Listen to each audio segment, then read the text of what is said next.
Hello there. The EU budget has hit the buffers, with 2 member states refusing to sign up to it.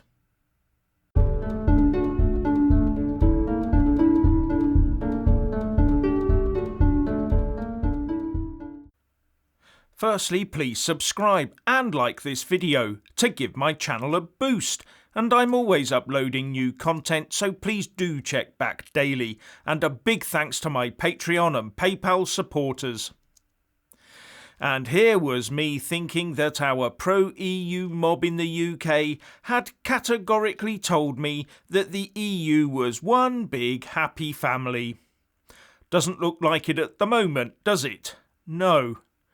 We all know there are just 45 days to go until the end of the Brexit Implementation Period, but it is the same timescale for the EU to set up its 7-year budget from January the 1st, 2021.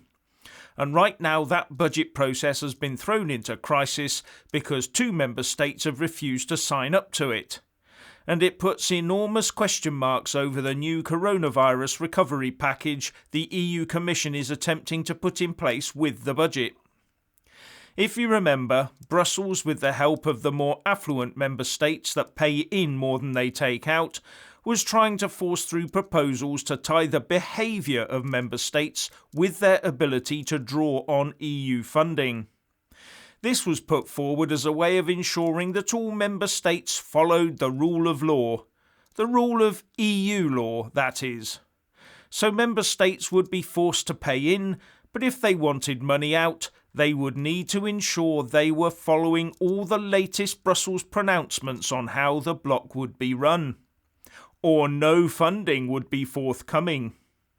And there are 2 target states at the moment that Brussels would be very keen on reining in: Poland and Hungary.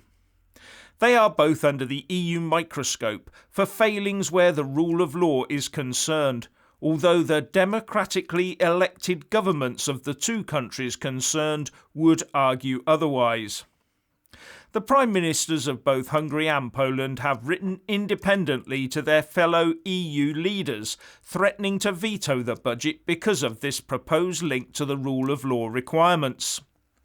The Hungarian Prime Minister Viktor Orbán had written, "Although Hungary is committed to cooperation, in the light of developments it cannot provide the unanimity required for the package adopted in July." While the Polish Prime Minister, Mateusz Morawiecki, said on Facebook that these new rule of law mechanisms were based on arbitrary, politically motivated criteria, and that if his country were to accept them, it could lead to a legitimisation of the use of double standards where dealing with different member states were concerned. And further, he claimed that the proposed solutions are incompatible with the European Council's conclusions from July. That is why Poland cannot accept this version of the mechanism, which would lead to the primacy of political and arbitrary criteria over a substantive assessment, he wrote. You'd have thought that Brussels and the other EU member states could see the writing on the wall where Hungary and Poland were concerned and would try and find a compromise, but no. And now that the other EU 27 leaders have refused to back down on these rule of law proposals, Hungary and Poland have refused to accept the budget. And as the budget needs unanimity, then it's stuck. And should this continue, then the conditions of the previous budget get rolled into the next one up until the time they agree on a new budget.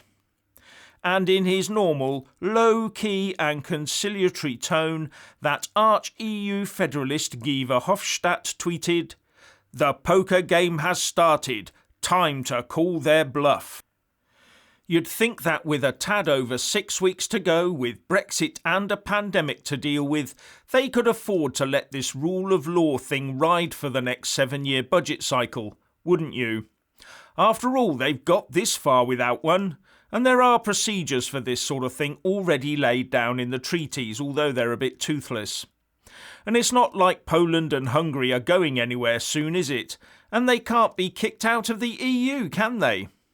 But as ever, Brussels wants more power over member states to force them to toe the line.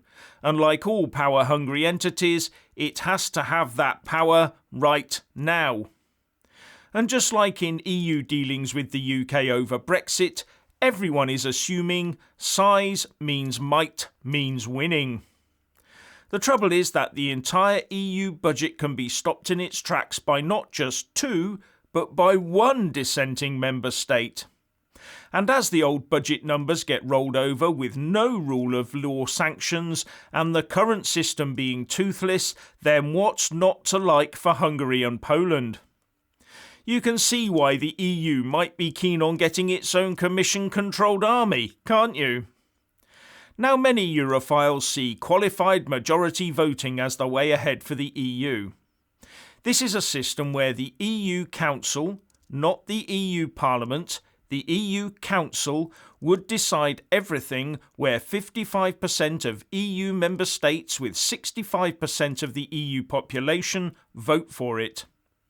Whereas the EU Parliament always vote by majority alone, and it would accept these budget proposals no bother on that basis. So that would mean that as long as a qualified majority in the EU Council voted for a budget, it would go through, and the likes of Hungary and Poland would be forced to accept it. Europhiles like Verhofstadt would love that. Anyone favouring nation-state sovereignty would not. And at the moment, maybe those EU 25 member states trying to get the budget through to their satisfaction would quite like to see QMV in place right now. But QMV works both ways. Can you imagine being a large country in the EU, always getting your own way and having a huge trade surplus with almost all the other states, suddenly finding a qualified majority of member states agreeing to put conditions in place via the budget to rein in your power?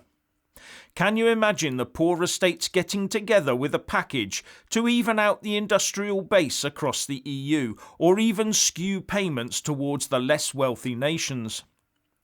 Remember that QMV is now the EU Council's standard voting procedure, with only a few top-level reserved issues like the budget cycle that is still decided on the principle of unanimity. And once QMV covers all issues, then the only route for a country to enforce its own national sovereignty would be through the Article 50 process. But that's all for the future. What the UK has got to be aware of is that we potentially have a large number of European states on our borders struggling to recover from the pandemic due to the inability of its member states to determine their own destinies. Anyway, if you want to hear more from me, please don't forget to subscribe and also press that little bell, or you won't get any notifications. And if you want to see more of me, buy a mug with my mug on it by following the link in the descriptions box below, and support me on Patreon or PayPal. So what do you think about this EU budget crisis? Please share and comment, and thank you for watching.